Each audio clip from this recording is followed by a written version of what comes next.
बिस्मिल्लाहिर्रहमानिर्रहीम। हजरत मोहम्मद सल्लल्लाहु अलैहि वसल्लम ने फरमाया, 5 लोगों को नींद नहीं आती। वो 5 लोग कौन से हैं? जानने के लिए वीडियो को मुकम्मल जरूर देखिएगा। नाज़रीन, आइए जानते हैं ऐसे 5 लोगों के बारे में जिन्हें नींद नहीं आती। नंबर 1, जो किसी के कत्ल का इरादा करता हो। कुरान पाक में इरशाद है, और जो शख्स किसी मुसलमान को जानबूझकर कत्ल करे तो उसकी सजा जहन्नुम है, जिसमें वो हमेशा रहेगा, और अल्लाह उस पर गजब नाजिल करेगा और लानत भेजेगा, और अल्लाह ने उसके लिए बड़ा अजाब तैयार कर रखा है। इसी वजह से हमने बनी इसराइल को ये पैगाम लिख दिया था कि जो कोई किसी को कत्ल करे, जबकि ये कत्ल ना किसी और जान का बदला लेने के लिए हो और ना किसी के जमीन में फसाद फैलाने की वजह से हो, तो ये ऐसा है जैसे उसने तमाम इंसानों को कत्ल कर दिया।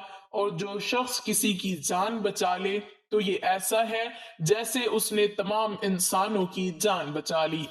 मतलब ये है कि एक शख्स के खिलाफ कत्ल का ये जुर्म पूरी इंसानियत के खिलाफ जुर्म है, क्योंकि कोई शख्स कत्ल नाहक का इर्तिकाब उसी वक्त करता है जब उसके दिल से इंसान की हुर्मत का एहसास मिट जाए।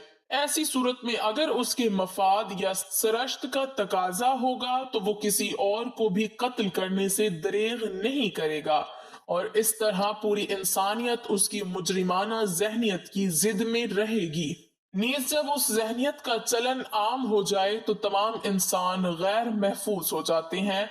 लिहाजा कत्ल नाहक का इर्तिकाब चाहे किसी के खिलाफ किया गया हो, तमाम इंसानों को ये समझना चाहिए कि ये जुर्म हम सबके खिलाफ किया गया है। नंबर 2, जिसके पास मालो दौलत हो और उसे किसी पर भरोसा ना हो। तारीख के हर दौर में एक से बढ़कर एक दौलतमंद कुरह अर्ज पर नुमदार हुआ और गर्दिश माहो साल के बाद मट्टी का ढेर बन गया। इसके बावजूद हजरत इंसान समझने के लिए तैयार ही नहीं। दौलत के अंबार पाने के बाद सिर्फ पैगंबर और औलिया ही इस्तिकामत पर खड़े नजर आए, वरना ज्यादातर दौलत ने इंसान का दिमाग खराब किया और इंसान गुरूर का शिकार हुआ।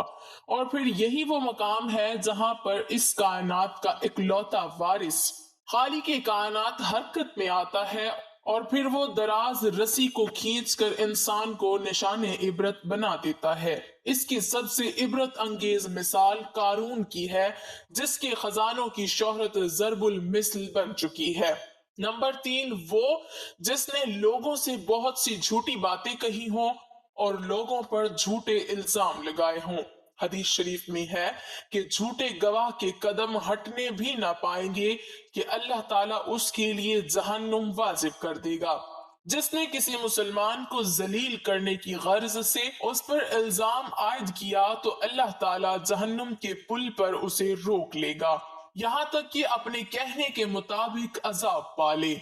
जो किसी मुसलमान पर ऐसी चीज का इल्जाम लगाए जिसके बारे में वो खुद भी जानता ना हो, तो अल्लाह ताला उसे जहन्नुमियों के खून और पीप जमा होने के मकाम में उस वक्त तक रखेगा जब तक कि अपने इल्जाम के मुताबिक अजाब ना पाले। नंबर 4, वो जिसकी जिम्मेदारी ज्यादा हो लेकिन उसके पास देने के लिए कुछ ना हो। कायनात की तल्ख तरीन और सफाक हकीकत भूख है। भूख बड़ी बदजात है।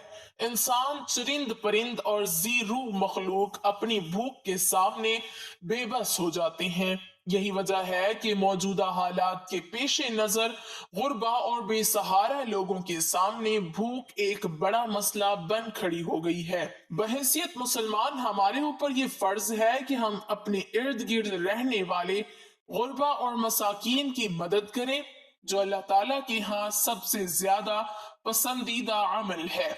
एक हदीस में आप सल्लल्लाहु अलैहि वसल्लम ने फरमाया, यह अफजल अमल है कि तुम अपने मोमिन भाई को खुशी पहुंचाओ या उसका कर्ज अदा करो या उसे खाना खिलाओ। साहिब इस्तात पर वाजिब है कि वो मुस्तहकीन की मकदूर भर मदद करे। नंबर 5 वो जो किसी के इश्क में मुब्तला हो और जुदाई से डरता हो। किसी अपने की जुदाई कभी भी आसान नहीं होती। उस जुदाई का एहसास आपकी दुनिया को बर्बाद कर सकता है और डिप्रेशन को भड़का सकता है। वजह चाहे कुछ भी हो, कुछ लोग मोहब्बत करने वालों की जुदाई को जल्द ही कबूल कर लेते हैं और आगे बढ़ते हैं, लेकिन कुछ को depression. This video goes to credit Nabi Ki Baat. Handle in the description provided. Check out this channel. Then peace out.